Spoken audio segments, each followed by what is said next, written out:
जाएगा कि ये इंटेंशन इनका क्या है और कैसे चलता है। देखिए, स्मार्ट कॉन्ट्रैक्ट चलता कैसे है, उसका एक एग्जांपल इस पिक्चर में दिया गया है।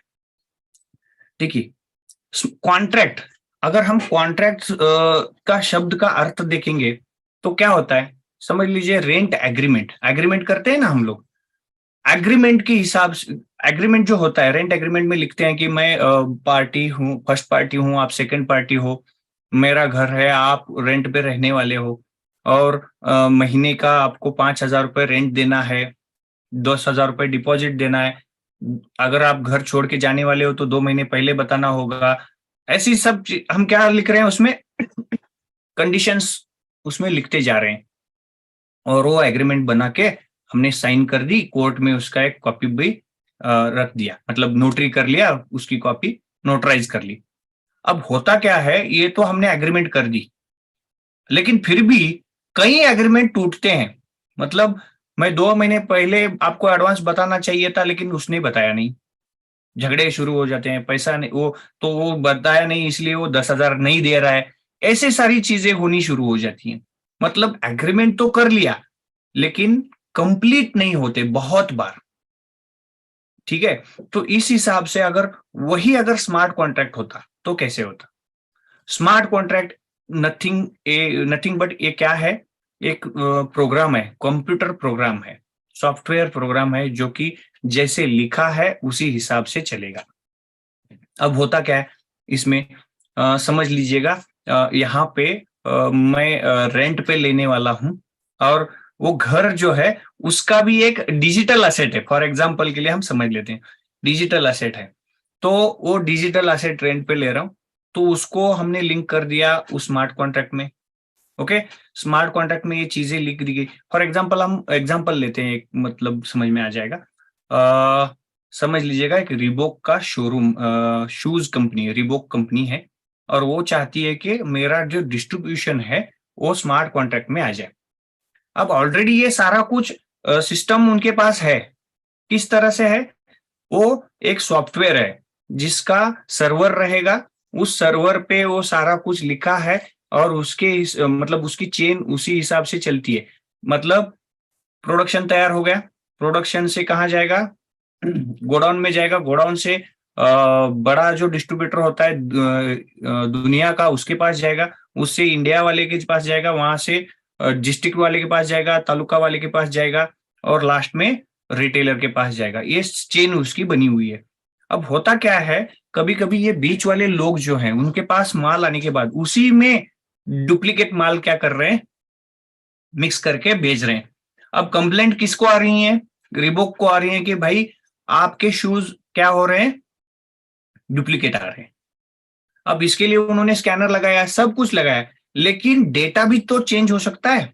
अब सेंट्रलाइज होने की वजह से सर्वर का डेटाबेस इंजीनियर कोई होगा, उस डेटाबेस इंजीनियर को पता है कि डेटाबेस किस तरह से सेव हो रहा है, लाइन टू लाइन उसको पता होता है।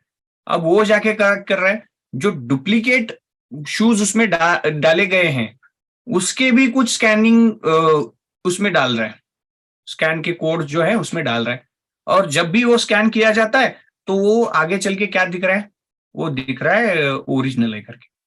तो ये कस्टमर को तो डुप्लीकेट माल जा सकता है, क्यों, क्योंकि डेटाबेस में चेंजेस किए जा सकते हैं।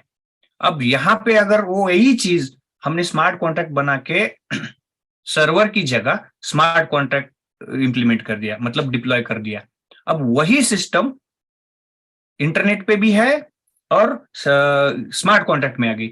अब जो कंपनी क्यूआर कोड डाल रही है वही रहेगी, स्मार्ट कॉन्ट्रैक्ट में एडिट कर नहीं सकते, डिलीट कर नहीं सकते, कुछ चेंजेस तो कर सकते नहीं है, डेटाबेस तो चेंज होगा नहीं क्योंकि वो ब्लॉकचेन पे जाएगा। ब्लॉकचेन में डेटा अगर स्टोर हो गया तो उसको एडिट और डिलीट करना तो इम्पॉसिबल है। आज तक 12 साल में ये तो पॉसिबल नहीं हुआ कि डेटाबेस चेंज हुआ है। तो इस हिसाब से अगर वो डेटाबेस के हिसाब से आगे चलता जाएगा, सबको पता चलेगा कि कितना एक्चुअल माल है, कौन कहाँ अगर गलती कर रहा है तो वो भी पकड़ा जाएगा। तो ये चीज होती है स्मार्ट कॉन्ट्रैक्ट में। और आगे चल के अगर क्यूआर कोड स्कैन कर दिया किसी कस्टमर ने, उसको ऐप दे दिया गया है, अपने कंपनी का ऐप दिया है, उसमें स्कैन करो, वो बता देगा कि ओरिजिनल है या डुप्लीकेट है। तो इस वजह से होगा क्या, डुप्लीकेसी रिबुक की बच जाएगी। तो ऐसे बहुत सारे एग्जाम्पल दिए जा सकते हैं। अभी रेंट एग्रीमेंट का होता है, जो उसने तोड़ दिया, तो अभी यही अगर स्मार्ट कॉन्ट्रैक्ट ब्लॉकचेन पे होता, तो वो अपने वॉलेट से पैसा काट के ही उसको रेंट दे देता। क्यों? क्योंकि वहां पे मैंने एग्रीमेंट साइन कर दिया, मतलब क्या, उसको अथॉरिटी दे दी स्मार्ट कॉन्ट्रैक्ट को कि हर महीने 10 तारीख को मेरे वॉलेट से काटो और इस वॉलेट में ट्रांसफर करो। मैंने साइन कर दिया। एक्चुअल साइन नहीं होता, उसको हम अप्रूव करते हैं। ठीक है, तो उसको अप्रूव कर दिया, तो यहाँ से कटेगा और वहां जाएगा, और यहाँ पे जो बैलेंस है वो मैं निकाल नहीं पाऊंगा। क्यों? जब तक मैंने 1 साल का एग्रीमेंट किया होगा, तो 1 साल का रेंट के हिसाब से वहां पे बैलेंस रखा हुआ है ऑलरेडी। तो ये सब चीजें वहां पे मेंशन होती है। तो ये होता है स्मार्ट कॉन्ट्रैक्ट। स्मार्ट कॉन्ट्रैक्ट में कोई चीजें चेंज नहीं हो सकती। अब स्वैपिंग एक्सचेंज क्या है? एक स्मार्ट कॉन्ट्रैक्ट है। टोकन क्या है? ये भी एक स्मार्ट कॉन्ट्रैक्ट है। ब्लॉकचेन, ओवरऑल ब्लॉकचेन भी देखेंगे तो भी एक स्मार्ट कॉन्ट्रैक्ट है। ये सारी चीजें डेवलप होने के बाद इसमें कोई चेंजेस किए नहीं जा सकते। ये इसका क्या है? बेनिफिट है। तो इस हिसाब से ये सारी चीजें बन गई। तो डिसेंट्रलाइज दुनिया आती जाएगी आने वाले दिनों में।